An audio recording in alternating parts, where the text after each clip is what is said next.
Okay, hello, welcome back to my channel. I am in a bathroom, but the lighting's better in the bathroom and there are people in the house. So I don't know if you can hear, there's somebody shouting on the computer downstairs. So I thought I would come in here because it's a bit quieter and I can put the light on that's got a fan so it kind of keeps some of the noise out. So I just had a few books that I wanted to wrap up about. So the first book that I have read this month so far is Nina is Not Okay. I did really love this book. I didn't have a clue what it was about to start with, so I just picked it up from the library. And I said in my library haul that I'd picked it up because it had the word fuck in the blurb, so that was the extent to what I knew the book was about. But it actually ended up being quite a book that was quite interesting to me personally, because it was a lot about addiction, and the woman, or the girl who's the main character, had problems with alcoholism. I'm not going to go into why that's personal to me, but it just touched a nerve. And I think sometimes you read books and it's not necessarily a book that you would normally like or think that it's that great, but just because of something you've been going through in your life, or somebody close to you, that topic can mean a lot to you. I read, what was it called? Gem Squash Tokolosh by Rachel Zadok, or Zadok, probably about 10 years ago, and it wasn't like a big selling book or anything. I didn't really see many people talking about it, but it resonated with me. It was set in South Africa. It was about a woman whose father had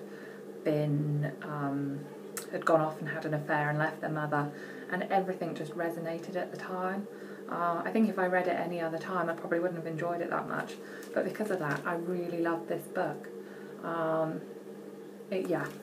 I really enjoyed it. And if you do know somebody who has addiction, or you're suffering from anything like that, this is a great book to read. And it's about somebody who's young as well.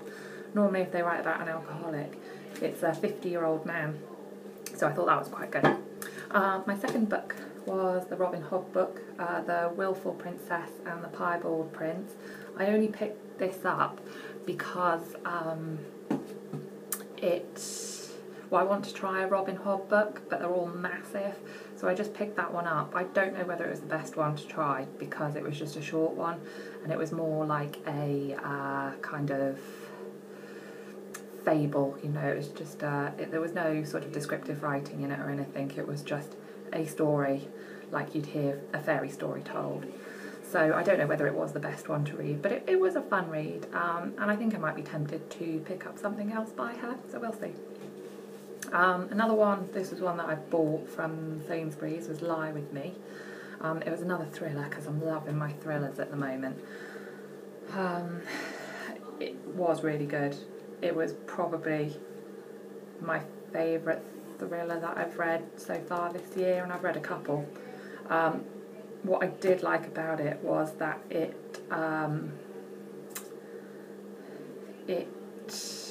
left you unsure as to what was going on, or what the final outcome was, until the last few pages, and I liked that it was literally the last chapter that everything flipped. I know a lot of thrillers do that, but sometimes they tell you what's going on a little bit earlier and then it just peters out, as this was literally wham, there you go, and I quite enjoyed that. But it's basically about a writer who has had one book deal that he was successful with, and then after that his writing career has kind of petered out, and he's just kind of living off the success of this one book, which is kind of getting old now, and he's having to just sort of sponge off people, and in the end he meets this woman and gets invited to Greece, I think it was Greece anyway, somewhere abroad, to go on a holiday, and it looks as though he's going to get set up for murder,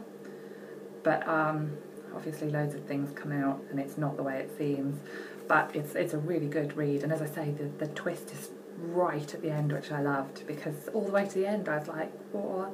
I don't know what the hell is going to happen. And I was shocked at what did happen, which is what's supposed to happen in a thriller, I guess.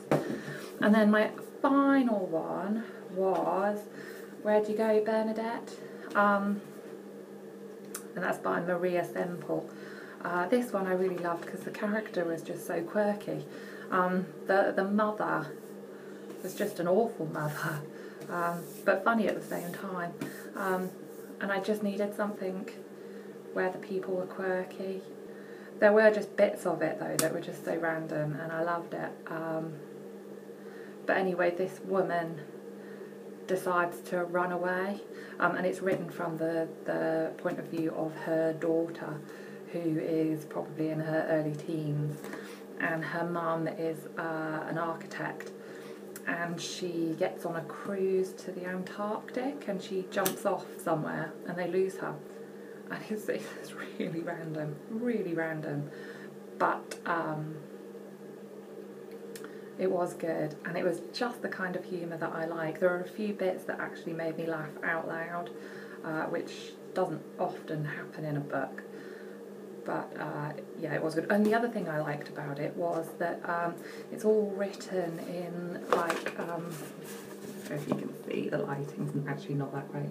It's all written like emails and letters, so it does break it up. Yeah, I really enjoyed it, and I flew through it, so I did enjoy that one. But most of those were library books. I have got a couple more that I've got on the go at the moment. I have recently finished a audiobook, which I'll talk about on my next video, and I'm just about to finish The Miniaturist by Jessie Burton, which I've got on my Kindle app. So again, I'll probably have that finished by the end, sometime next week, and I'll talk about that a bit on my next video. But that was the 4 that I've read so far this month, and yeah, thanks to everyone for subscribing. I've had a few more subscribers over the past couple of days, which was really nice because it makes me feel popular, because I thought I had no friends. So thanks, bye.